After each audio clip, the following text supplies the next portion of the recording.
ಸುರೇಶ ಇನ್ನೂ ಆಗತಾನೆ ಎದ್ದು ಏನೋ ಯೋಚನೆ ಮಾಡುತ್ತಾ ಸಪ್ಪೆ ಮೊರೆ ಹಾಕಿ ಕೂತಿದ್ದ.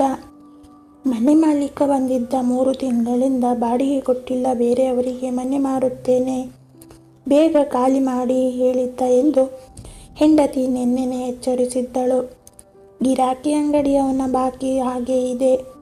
ನಿನ್ನೆ ಅಕ್ಕಿಗೆ ಹೋದಾಗ ನಿಷ್ಠೂರವಾಗಿಯೇ ಬರಿಗೈಯಲ್ಲಿ ಕಳುಹಿಸಿದ್ದ. ಇಡೀ ದಿನ ಮನೆಯವರು ನೀರು ಕುಡಿದು ಹೊಟ್ಟೆ ತುಂಬಿಸಿಕೊಂಡಿದ್ದರು. ನಾಳೆಯಿಂದ ನೀರು ಬರುವುದು ಅನುಮಾನ. ನಗರಸಭೆಯ ನೀರಿನ ತೆರಿಗೆ ಕೊಡುವುದು ಬಾಕಿ ಇದೆ. ಸುರೇಶ ನಿಟ್ಟುಸಿರಿಟ್ಟ. ಸುರೇಶನಿಗೆ ಸಿಗುವ ಸಂಬಳದಲ್ಲೇ ತೃಪ್ತಿಯಿಂದ ಇದ್ದರು. ಯೂನಿಯನ್ ಅವರು ಏನೇನೋ ಬೇಡಿಕೆ ಮುಂದಿಟ್ಟು ಆರಂಭಿಸಿದ ಚಳುವಳಿ ಇಷ್ಟು ದೀರ್ಘಕಾಲ ಸಾಗಿತೆಂದು ಅವನು ಅಂದುಕೊಂಡಿರಲಿಲ್ಲ. ಆಡಳಿತದವರು ತಲೆಬಾಗಿ ಬೇಡಿಕೆಗಳನ್ನು ಅಸ್ತು ಎನ್ನದೆ ಲಾಕೌಟ್ ಘೋಷಿಸಿಬಿಟ್ಟರು. ಕಾರ್ಖಾನೆ ಮುಂದೆ ಧರಣಿ ಕುಳಿತ ಕಾರ್ಮಿಕರು ಅಕ್ಷರಶಃ ಉಪವಾಸವಿದ್ದರೂ ನೆರವಿಗೆ ಯಾರೂ ಬರಲಿಲ್ಲ. ಕಾರ್ಖಾನೆ ಶಾಶ್ವತವಾಗಿ ಮುಚ್ಚಿದ ಹಾಗೆ ಅಂದಾಗ ಅಂಗಡಿಯವರು 1 ರೂಪಾಯಿ ಸಾಲ ಕೊಡಲಿಲ್ಲ. ಹೆಂಡತಿಯ ಅಸ್ತಮಕ್ಕೆ ಮದ್ದು ಕೊಡುತ್ತಿದ್ದ ಕುಟುಂಬ ವೈದ್ಯರು ಬಾಗಿಲು ತೆರೆಯಲಿಲ್ಲ. ಕೆಲಸ ಮಾತ್ರವಲ್ಲ, ಸಮಾಜ ವಿಶ್ವಾಸವನ್ನೇ ಕಳೆದುಕೊಂಡು ಸುರೇಶ ಬೀದಿಗೆ ಬಿದ್ದ. ಮಗಳಿಗೊಂದು ಉದ್ಯೋಗವಾದರೂ ಸಿಗಬಾರದೆ? ಪರಿತಪಿಸಿತು ಮನಸ್ಸು. ಪದವಿಯಲ್ಲಿ ಚಿನ್ನದ ಪದಕ ಪಡೆದವಳಿಗೆ ಕೈತುಂಬ ಸಂಬಳ ಬರುತ್ತದೆ ಎಂದು ಭಾವಿಸಿದ್ದ. ಆದರೆ ವಿಧಿ ಅವನಿಗೆ ನೆರವಾಗಲಿಲ್ಲ. ಎಷ್ಟೋ ಸಂದರ್ಶನಗಳಿಗೆ ಹೋದರೂ ಆಯ್ಕೆಯಾಗಲಿಲ್ಲ. ಅದಕ್ಕಿಂತ ದೊಡ್ಡ ಸಮಸ್ಯೆ ಎಂದರೆ ಸಂದರ್ಶನಕ್ಕೆ ಕರೆ ಬಂದಾಗ ಧರಿಸಲು ಅವಳಲ್ಲಿ ಒಂದು ಸೀರೆ ಬಿಟ್ಟರೆ ಬೇರೆ ಇಲ್ಲ. ಮನೆಯಲ್ಲಿ ಉಡುವ ಸೀರೆಗಳಿಗೆ ತೇಪೆ ಹಾಕಿ ಹೇಗೋ ಸರಿಪಡಿಸಿಕೊಳ್ಳುತ್ತಾ ಇದ್ದಳು. ಈ ಸೀರೆ ಧರಿಸಲಾಗದಷ್ಟು ಹಳೆಯದಾಗಿದೆ. ಹೇಗಪ್ಪ ಸಂದರ್ಶನಕ್ಕೆ ಹೋಗಲಿ? ಮಗಳ ಈ ಪ್ರಶ್ನೆಗೆ ಸುರೇಶನಲ್ಲಿ ಉತ್ತರ ಇಲ್ಲ. ಹಸಿವಿನ ಪ್ರಶ್ನೆ ಆತ ಮರೆತಿದ್ದಾನೆ. ಬೀದಿಯಲ್ಲಿ ಅಮ್ಮ ತಾಯಿ ಎಂದು ಕೂಗುತ್ತಾ ಬೇಡಲು ಪ್ರಯತ್ನಿಸಲಿಲ್ಲ ಎನ್ನುವುದು ಬಿಟ್ಟರೆ ಎಲ್ಲಿ ಸಾಧ್ಯವೋ ಅಲ್ಲೆಲ್ಲ ಕೈ ಚಾಚಿ ಯಾಚಿಸಿದ್ದಾನೆ. ಆದರೆ ಯಾರೂ ಅವನ ಮೇಲೆ ಅನುಕಂಪ ತೋರಿ ಸಹಾಯ ಮಾಡಲು ಮುಂದಾಗಲಿಲ್ಲ. ನಿಮ್ಮ ಗೆಳೆಯ ಕೃಷ್ಣನ ಬಳಿಗೆ ಹೋಗಬಾರದೆ ಎಂದು ಹೇಳಿದಳು ಹೆಂಡತಿ. ಯಾವ ಕೃಷ್ಣ? ತಲೆ ತುರಿಸಿದ ಸುರೇಶ. ಯಾರ ಬಗ್ಗೆ ಹೇಳುತ್ತಿ? ಅವಳೆಡೆಗೆ ನೋಡಿದ. ಹಳೆಯ ಪತ್ರಿಕೆ ತುಂಡೊಂದನ್ನು ತಂದು ಹೆಂಡತಿ ನೋಡಿ, ನಿಮ್ಮ ದೋಸ್ತಿ ಅನ್ನುತ್ತಿದ್ದೀರಲ್ಲ, ಕೃಷ್ಣ ಈಗ ಹೆಸರಾಂತ ರಾಜಕಾರಣಿ. ಅವನ ಹೆಸರಲ್ಲಿ ಸಾಕಷ್ಟು ಕಾರ್ಖಾನೆಗಳಿವೆಯಂತೆ, ಬಸ್ಸುಗಳಿವೆಯಂತೆ, ಮಹಾದಾನಿ, ದಯಾಳು ಅಂತ ಬರೆದಿದ್ದಾರೆ ಎಂದು ಪತ್ರಿಕೆ ತುಂಡನ್ನು ತೋರಿಸಿದಳು. ಪತ್ರಿಕೆಯಲ್ಲಿ ಪ್ರಕಟವಾದ ಭಾವಚಿತ್ರ ನೋಡಿ ಗುರುತು ಹಿಡಿದ ಸುರೇಶನ ಮುಖ ಅರಳಿತು. ಹೌದು, ಅದೇ ಕೃಷ್ಣ. ತನ್ನ ಹಾಗೆ ತಾಯಿ ತಂದೆಗಳಿಲ್ಲದ ತಬ್ಬಲಿ. ಪಾಠ ಕಲಿಯುತ್ತಿದ್ದಾಗ 8 ವರ್ಷ ಇಬ್ಬರೂ ದೇಹ ಬೇರೆಯಾದರೂ ಜೀವ ಒಂದಾಗಿ ಬದುಕಿದವರು. ಹಗಲು ದುಡಿಮೆ, ರಾತ್ರಿ ಶಾಲೆ, ಒಂದು ಬುತ್ತಿಯಲ್ಲಿ ಊಟ, ಹರಕು ಗೋಣಿಯಲ್ಲಿ ಇಬ್ಬರು ಬೆಚ್ಚಗೆ ಮಲಗುತ್ತಿದ್ದರು. ಕೃಷ್ಣನ ಮನಸ್ಸಿನಲ್ಲಿ ಕನಸುಗಳ ರಾಶಿ. ಸುರೇಶ, ಆಕಾಶದಲ್ಲಿರುವ ನಕ್ಷತ್ರಗಳೆಲ್ಲ ಹಣವಾಗಿ ರಾಶಿಯಾಗಿ ನನಗೆ ಸಿಗಬೇಕು ಕಣ. ಅದರಲ್ಲಿ ಅರ್ಧ ಪಾಲು ನಿಂಗೆ ಕೊಟ್ಟು ಬಿಡ್ತೀನಿ.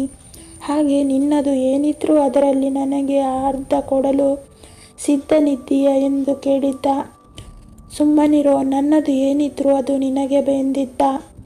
ನನ್ನ ಕೈಯಲ್ಲಿ ಎಷ್ಟು ಸಾಧ್ಯವೋ ಅಷ್ಟು ಸಹಾಯ ಮಾಡ್ತೀನಿ, ಕೃಷ್ಣ ಉತ್ತರಿಸಿದ್ದ. ಕಾಲಚಕ್ರ ತಿರುಗುತ್ತಾ ಹೋದಂತೆ ಸುರೇಶ ವಿದ್ಯೆ ಕಲಿತು ಕಂಪನಿಗೆ ಸೇರಿಕೊಂಡಿದ್ದ. ಕೃಷ್ಣ ಮಾತ್ರ ಹಾದಿ ಬದಲಾಯಿಸಿದ. ಹಲವು ಅಂಗಡಿಗಳ ಕಳುವು ಪ್ರಕರಣದಲ್ಲಿ ಪೊಲೀಸರಿಗೆ ಬೇಕಾದವನಾದ. ರೌಡಿಗಳ ಪಟ್ಟಿಯಲ್ಲಿ ಅವನ ಹೆಸರು ರಾರಾಜಿಸಿತು. ಕಾರ್ಮಿಕ ಮುಖಂಡ ಅನಿಸಿಕೊಂಡ. ಸ್ಥಳೀಯ ಚುನಾವಣೆಗಳಲ್ಲಿ ಗೆದ್ದು ಆಡಳಿತದ ರುಚಿಯನ್ನು ನೋಡಿದ್ದ. ಈಗ ಅದೇ ಕೃಷ್ಣ ಒಂದು ವಿಧಾನಸಭಾ ಕ್ಷೇತ್ರದ ಪ್ರತಿನಿಧಿ. ಹಣ ಹೇಗೆ ಗಳಿಸಿದನೋ ಗೊತ್ತಿಲ್ಲ. 10 ಉದ್ಯಮಗಳಲ್ಲಿ ಕೈ ಹಾಕಿ ನವಕೋಟಿ ನಾರಾಯಣನೇ ಆಗಿದ್ದ. ತಾನು ಮಾತ್ರ ಹೀಗಾಗಿದ್ದೇನೆ ಎಂದು ಜಿಗುಪ್ಸೆಯಿಂದ ತನ್ನನ್ನು ನೋಡಿದ ಸುರೇಶ.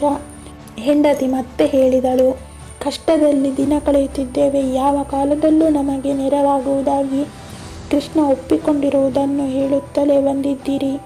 ಒಂದೇ ಒಂದು ಸಲ ಹೋಗಿ ಯಾಕೆ ಕಾಣಬಾರದು?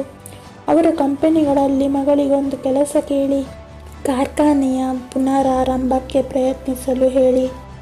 ನಮ್ಮ ಪರಿಸ್ಥಿತಿ ಅರ್ಥವಾದರೆ ಕೈತುಂಬ ಸಹಾಯ ಕೊಟ್ಟು ಕಳುಹಿಸುವುದರಲ್ಲಿ ಅನುಮಾನವಿಲ್ಲ. ಸ್ನೇಹದ ಬೆಲೆ ನಮ್ಮ ಪ್ರಾಣ ಉಳಿಸುವಂತಾಗುತ್ತದೆ. ಸುರೇಶನಿಗೆ ಇನ್ನೂ ಶಂಕೆ. ದೊಡ್ಡವರು ನಮ್ಮನ್ನು ಮಾತನಾಡಿಸಲು ಪುರುಸೊತ್ತು ಬೇಕಲ್ಲವೇ?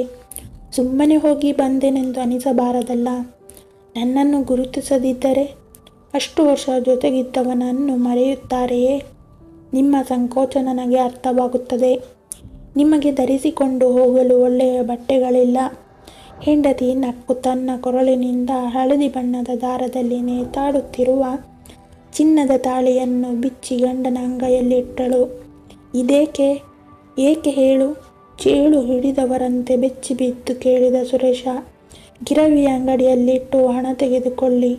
ಧೋಬಿ ಅಂಗಡಿಯಿಂದ ಒಂದು ಜೊತೆ ಉಡುಪು ಬಾಡಿಗೆಗೆ ತನ್ನಿ. ದೊಡ್ಡವರನ್ನು ನೋಡಲು ಬರಿಗೈಯಲ್ಲಿ ಹೋಗಬಾರದು.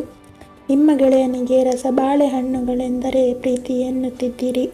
ಒಂದು ಗುಣೆ ಬಾಳೆಹಣ್ಣು ಖರೀದಿಸಿ ಎಂದಳು ಹೆಂಡತಿ. ಅಯ್ಯೋ, ಇದನ್ನು ಗಿರುವು ಇಡಬೇಕಲ್ಲ. ವೇದನೆಯಿಂದ ಮುರುಟಿದ ಸುರೇಶ. ಕೃಷ್ಣನನ್ನು ಕಾಣಲು ಅವನು ಹೊರಟು ನಿಂತಾಗ ದಾಖಲೆಗಳ ಫೈಲು ತಂದು ಕೊಟ್ಟಳು ಮಗಳು. ಅಪ್ಪ, ನನಗೊಂದು ನೌಕರಿ ಸಿಕ್ಕಿದರೆ ನಿಮ್ಮ ಕಷ್ಟದ ದಿನಗಳೆಲ್ಲ ಮುಗಿದ ಹಾಗೇನೆ, ಹೆಂಡತಿ ಒತ್ತಿ ಹೇಳಿದಳು. ಏನು ಬೇಕು ಕೇಳಿದರೆ ದಾಕ್ಷಿಣ್ಯಪಟ್ಟು ನಿರಾಕರಿಸಬೇಡಿ. ಬಾಡಿಗೆ ಮನೆ ಸಂಗತಿ ಹೇಳಿ ಹೊಸ ಮನೆ ಕೊಡಿಸಬಹುದು. ಹಣ ಕೊಟ್ಟರೆ ಬಿಟ್ಟು ಬರಬೇಡಿ. ಅವರಿಗೆ ಇದೆಲ್ಲ ಒಂದು ಲೆಕ್ಕವಲ್ಲ. ಹಾಗೆಯೇ ಕಾರ್ಖಾನೆ ಮತ್ತೆ ಬಾಗಿಲು ತೆರೆದರೆ ಎಲ್ಲ ಕೆಲಸಗಾರರಿಗೂ ನ್ಯಾಯ ಸಿಕ್ಕಂತಾಗುತ್ತದೆ ಎಂದು ಹೇಳಿದಳು.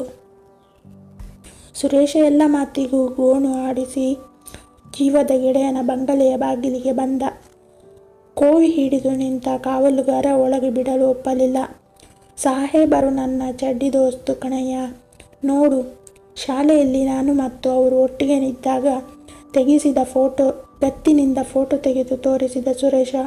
ಕಾವಲುಗಾರ ಅವನ ಮಾತು ನಂಬಲಿಲ್ಲ.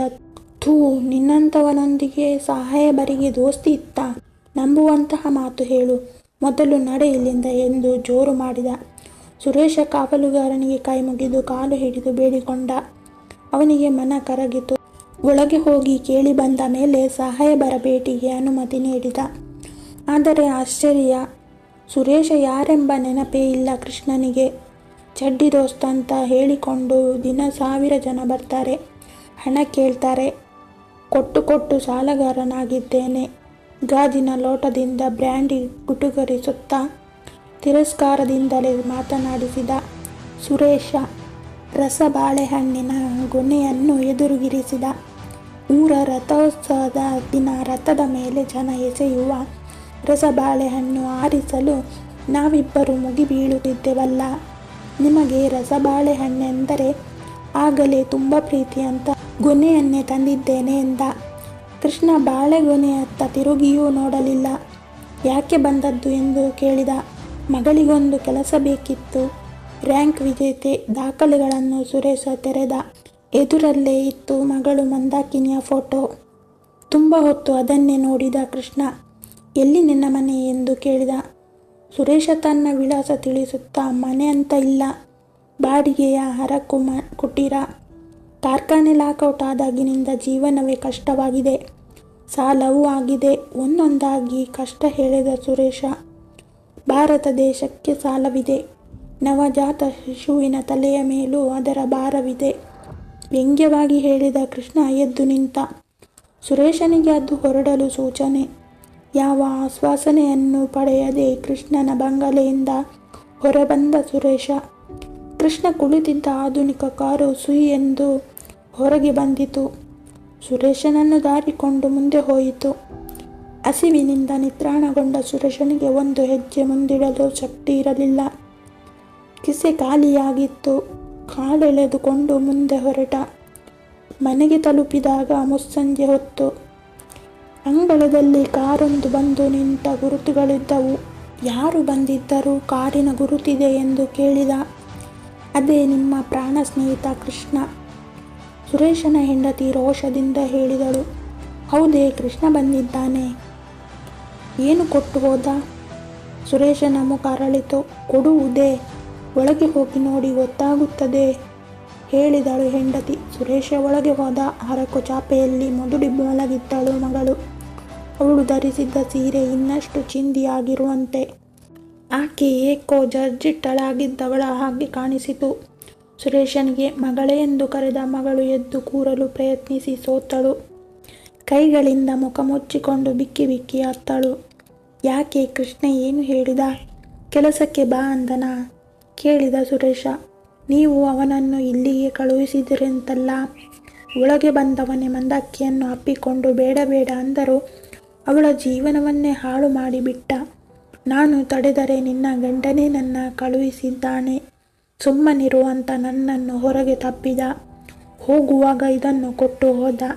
ಧೂಳಿನಲ್ಲಿ ಹಾರಾಡುತ್ತಿದ್ದ 4-6 ನೋಟುಗಳನ್ನು ತೋರಿಸಿದಳು. ಹೆಂಡತಿ ಸುರೇಶನ ಕಾಲರ್ ಪಟ್ಟಿ ಹಿಡಿದು ಕೇಳಿದಳು. ಭಿಕ್ಷೆ ಬೇಡಿ ಆದರೂ ಜೀವನ ನಡೆಸಬಹುದು. ಇಂತಹ ಹಣ ನಮಗೆ ಬೇಕಿತ್ತ?